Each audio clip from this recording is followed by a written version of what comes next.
নবী সাল্লাল্লাহু আলাইহি ওয়াসাল্লাম এই সওমটাকে রেখেছেন, মুহররম মাসের এই 10 তারিখের সওমটা, এবং তিনি বলেছেন যে আমি আশা করি এই সওম রাখার ফলে 1 বছরের গুনাহ আল্লাহ পাক মাফ করে দিবেন।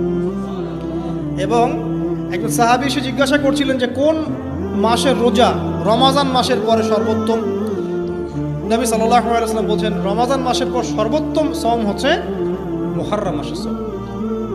3-4টা বিষয় নবী সাল্লাল্লাহু আলাইহি ওয়াসাল্লাম কখনো ছাড়তেন না।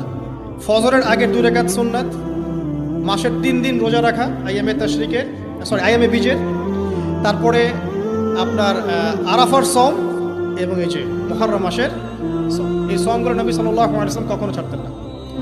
আরও এসেছে একটা বর্ণনা, আমি এটা পেয়েছি ফয়জুল কালামের মধ্যে, যে আশুরার সওম রাখার পাশাপাশি ওই দিন যদি আপনি পরিবার বর্গের উপর খরচ করেন, ইনশাআল্লাহ আপনাকে সারা বছর আল্লাহর পক্ষ থেকে রিজিকের প্রশস্ততা দেওয়া হবে।